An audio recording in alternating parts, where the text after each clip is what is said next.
Kita sudah mendapatkan anak tiga thalassemia itu. Nah, satu anak itu butuh 6 pendonor. Pak Arief Gunawan, ini selaku Ketua Umum Donor Darah Sukarela Lampung Tengah, Pak. Dan Mbak Vita Purnama Sari, selaku Koordinator Pendampingan Pasien. Nah, pada hari ini luar biasa nih, kita kedatangan seorang relawan-relawan yang memang berjiwa besar. Saya kira DDS itu kan memang masih baru ya di Lampung Tengah kalau saya melihat historis dari perjalanan DDS. Kalau Mbak Vita, kabarnya ini dulu sebelum di Lampung Tengah ke Pringsewu. Iya, karena DDS LT ini Lampung Tengah khususnya ini pecahan dari Pringsewu. Anaknya dari Pringsewu. DDSP, Donor Darah Pringsewu awalnya. Awalnya di Pringsewu. Jadi Mbak Vita ini Pringsewu itu dulu berdiri sekitar tahun 2016. 2016. Ya, saya juga masuk lama berjalan ya, masuk di DDSP itu dulu tahun 2018. Kalau Pak Arief sendiri itu memang dulu ikut Pringsewu juga atau memang tahu sesudah ini? Enggak, saya diperkenalkan di DDS itu malah dari orang DPP dari Pringsewu, Pak Andre. Ya, Pak Andre itu datang sering ke rumah menceritakan seluk-beluk DDS, baik menceritakan untuk pendampingan pasien, untuk pendonoran, dan dari situlah saya itu tertarik untuk ikut serta dalam tim sukarelawan di DDS itu. Berarti sudah berapa tahun Mbak sampai jadi seorang relawan? Baru 4 tahun. Dan alhamdulillah ya, kita sebagai anak dari DDSP jadi DDSLT udah berdiri sendiri ya Pak ya. Iya, kita sudah pengukuhan waktu itu bulan Januari. Bulan Januari. Berarti sudah resmi untuk relawan donor darah Sukarela Lampung. Kemenham ya Pak ya. Kemenham, kemudian sudah punya ADART. ADART-nya juga sama dengan punya DPP. Nah, berdiri tahun berapa tadi diresmikan tahun? Kalau untuk DPP DDS di Lampung Tengah sendiri Pak, itu dari 5 Januari 2022 ini. 5 Januari. Baru 3 bulan. Pak. Baru 3 bulan. Tapi pergerakannya saya yakin sudah lama sebelum. Hanya peresmiannya akhir-akhir ini kan begitu. Tidak ada pengurus, tidak ada kalau di DDS itu kan ada pengurus bagian-bagian sendiri. Berarti sebelum itu banyak orang-orang Kalirjo itu yang masuk ke wilayah Pringsewu gitu ya. Oh, jadi kemudian orang-orang ini kenapa nggak buat Lampung Tengah begitu ya? Iya. Karena kalau sekarang berapa anggotanya? Untuk pengurus sendiri ada 33 orang ya Pak? 33 yang aktif. Kalau untuk anggota aktif pendonor itu sampai hari ini 205 orang. 205 orang sukarelawan dari Lampung Tengah. Aktif, ya. Baru berjalan berapa bulan? Dapat 200 bulan lah ya. 3 bulan lah. 3 bulan itu dapat 250 relawan aktifnya. 205. 205 relawan aktif Iya. itu Kabupaten Lampung Tengah untuk ini masih wilayah barat. Iya. Itu 200 masih wilayah barat. Iya. Berarti kalau orang-orang sedang membutuhkan darah dipastikan bisa terpenuhi ya dengan adanya DDS. Kalau jadi pengurus-pengurusnya itu kalau saya lihat memang ada beberapa orang yang kebanyakan wilayah barat ya memang ya. Kalau wilayah tengah, wilayah timur sudah ada belum pengurus DDS? Kita dari wilayah timur, dari wilayah Bangrejo ada. Enggak, kalau wilayah timur kayak Seputi banyak, Rumbia. Kebetulan di sana itu ya Pak ya. Kalau di wilayah timur itu belum ada rumah sakit yang rumah sakit gimana ya, yang standar untuk tidak bisa transfusi darah di situ. Jadi larinya tetap di wilayah Lampung Tengah bagian tengah sama ke wilayah barat. Berarti kalau DDS Lampung Tengah ini bisa mengcover wilayah barat dan wilayah tengah begitu ya? Iya. Karena kalau informasi yang saya dapatkan wilayah timur itu kebanyakan masuknya nggak ke rumah sakit wilayah timur karena jaraknya terlalu jauh. Maksudnya ke Metro Lampung Timur, malah kan begitu. Nah, kalau apa itu sih sebenarnya DDS itu? DDS artinya aja sudah donor darah sukarela. Berarti orang-orang yang memang Relawan sudah pasti seorang relawan kan. Sudah pasti Berarti relawan. fungsi sebenarnya DDS itu apa kalau dalam hari ini nih fungsi sebenarnya? Silakan Mbak Vita. Fungsinya Mm-mm. tentu dalam menjembatani pasien yang benar-benar membutuhkan darah. Urusannya dengan nyawa ya. Iya. Berarti ini DDS ini adalah wadah untuk orang-orang yang ingin memberikan memberikan sumbangan darah, sumbangsi dan orang-orang relawan yang diwadahi oleh DDS ini. Berarti DDS ini benar-benar ketika ada orang membutuhkan darah, hubungi DDS, DDS langsung hubungi para pendonor begitu ya. Pendonor yang aktif yang sudah terdaftar. Iya. Jadi intinya misi kemanusiaan. Misi kemanusiaan itu. Kalau peran selain donor darah itu apa kalau DDS itu? DDS dibagi-bagi menjadi terutama donor darah sudah jelas ya. Iya. Kita ada pendampingan pasien yang tidak mampu, ada pendampingan pasien khusus talasemia, kita ada Kalau pendampingan pasien tidak mampu itu gimana maksudnya? kita kalau mau pendampingan pasien ya, saya selaku koordinatornya. Jadi ada pasien sakit taruhlah penyakit dalam ya. Mungkin kita butuh rujukan ke Mitra Husada, Abdul Muluk ataupun kemana. Setelah kita berperan. Kita berperannya di situ. Kita membantu untuk gimana sih cara pasien ini biar tidak bingung. Terutama biasanya urusan administrasi Dan birokrasi. dan birokrasi yang kemana-mana itu Kadang-kadang juga ada calo kalau darah kan itu. Oh, calo itu juga luar biasa, satu kantong bisa 350.000. Calonya yang buat calonya saja. Iya. Calo darah itu meminta 350.000. Biasanya ya, pernah dengar soalnya. Jadi ada DDS ini semakin berkembang dari wilayah barat tengah, dari sebelah sini kan mengurangi calo darah. Para calo-calo darah. Membantu banget, Berarti kan? menjadi latar belakang DDS juga berdiri untuk membantu masyarakat dan agar tidak ada lagi calo-calo. Berarti tadi pendampingan pasien tidak. Pendampingan pasien, tadi kan pendampingan donor darah, ada pendampingan pasien itu buat penyakit si sakit ini ketika akan dirujuk ke luar rumah sakit dari sini gitu kan ya. Jadi kita juga ada ini, kenapa kita bilang tidak mampu? Karena kita mengedepankan pasien yang benar-benar keadaan tidak mampu, terutama yang mempunyai BPJS yang diutamakan KIS. Kartu Indonesia Sehat. Udah jelaskan itu buat rakyat ya. Jadi kita bisa membantunya untuk transportnya, mendampinginya. Namanya di rumah sakit besar kadang orang bingung ya, kita tidak tahu daftarnya caranya gimana. Kadang-kadang orang terus desa BPJS-nya itu gimana, masuk ke ruangannya gimana. sampai kepulangannya kita jemput. Sampai kepulangannya. Itu benar-benar tidak ada biaya yang diminta oleh para DDS ini minta ke pasien, tidak ada berarti ya. Benar-benar sukarela pergerakan DDS ini. Sampai hari ini kayaknya sih kita nggak pernah minta. Nggak pernah. Luar biasa. Itulah sosok relawan sebenarnya. Ya. Mendampingi pasien dari benar-benar ya namanya orang desa ya. Kadang-kadang ya benar juga, kadang-kadang orang desa ini bingung. Ini kepiye yo kan gitu. Ini gimana ya? Untuk kegiatan yang lain Pak ya, untuk pendampingan talasemi itu biasanya kan anak-anak yang terkena. Talasemi itu suatu penyakit di mana kegagalan tubuh kita untuk membuat darah baru. Jadi si pasien ini setiap bulan itu harus mendapatkan darah dari orang lain. Nah, di mana peranan kita di DDS ini? Karena pasien kita 1 bulan sekali itu udah minimal. 1 bulan sekali itu harus datang ke rumah sakit untuk mendapatkan darah. Sedangkan pendonor itu bisa 3 bulan sekali baru bisa diambil. Makanya gimana kita ngadain untuk si anak ini biar stok darahnya itu tercukupi. Kalau yang di Lampung Tengah yang sudah kita urusin walaupun baru 3 bulan kita berdiri ini, kita sudah mendapatkan anak 3 talasemi itu. Nah, 1 anak itu butuh 6 pendonor.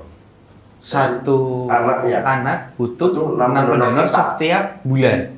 Atau yang menjaga anak itu. Jadi si pendonor ini khusus untuk misalnya anak itu namanya Vika. Iya. Nah, untuk si Vika ini harus misalnya pendonornya adalah Ruli. Nah, Pak Ruli ini harus khusus untuk pendonor ini. Apa untuk si anak ini? Oh, Ternyata. iya. Nah, karena dia setiap bulan biasanya butuh 2 kantong, makanya harus 6 orang hitungannya.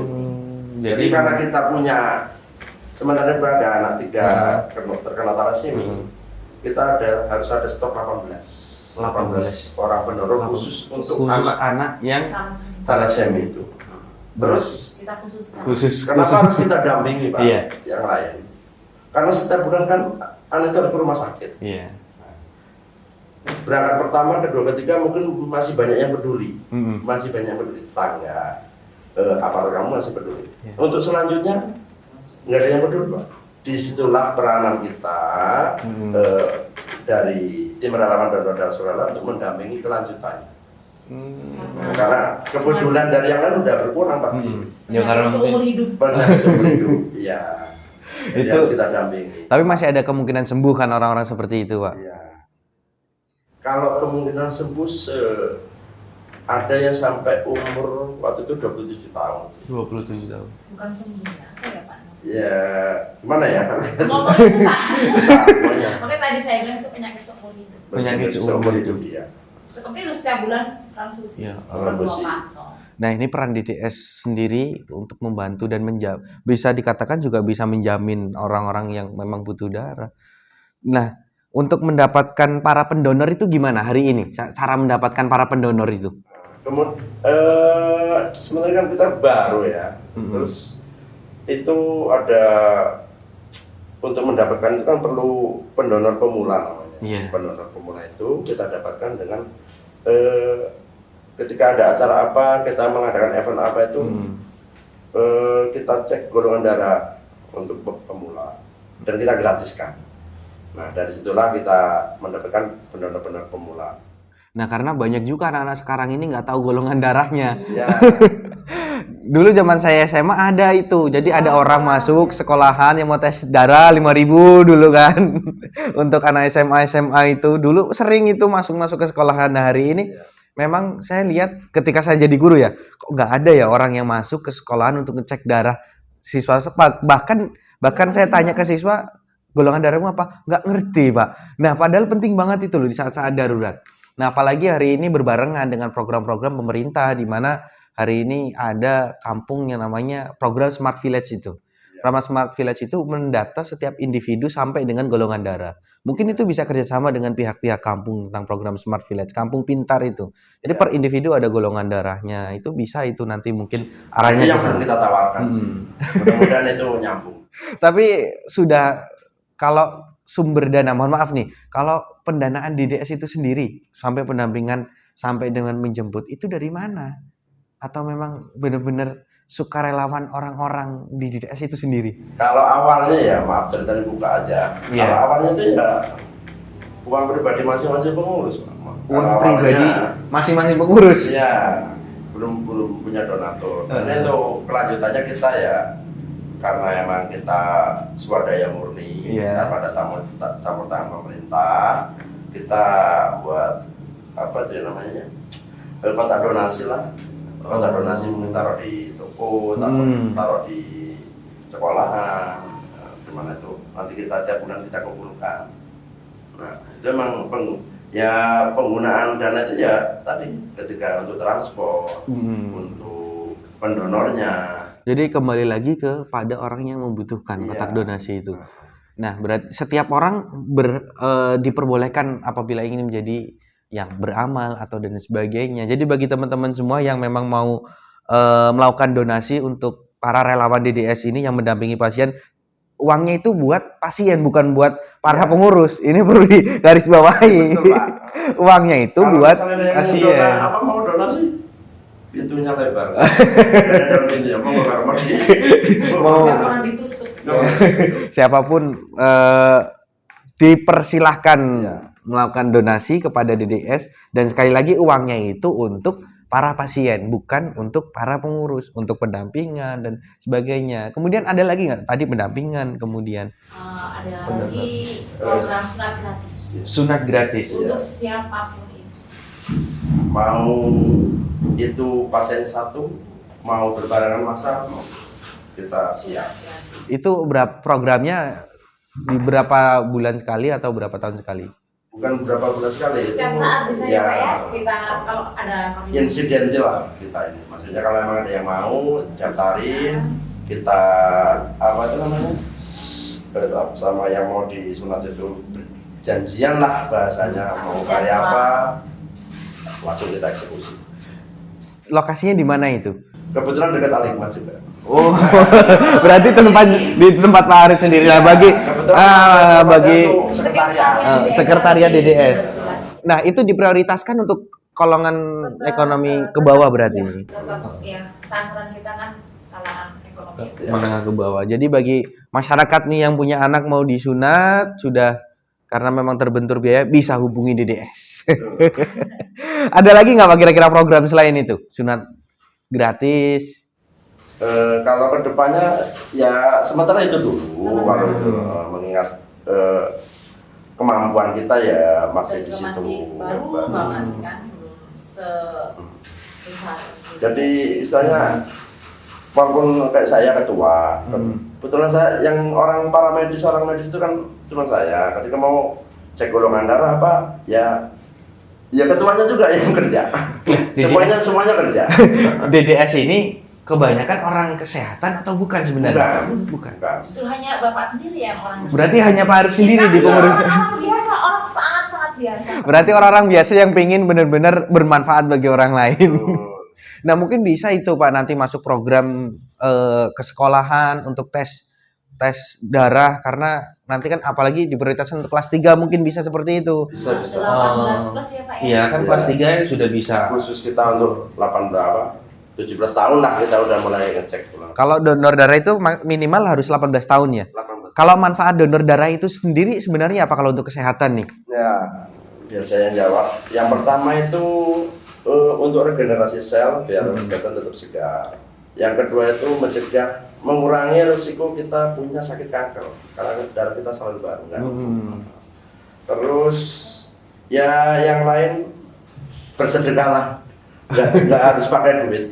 Bisa pakai darah. Mengurangi hipertensi juga. Ya, mengurangi risiko hipertensi. Resep awet muda deh. Resep awet muda. Mengurangi percepatan pertumbuhan berat badan. Mempercepat berat badan. Kayaknya saya imbas donor darah ini loh.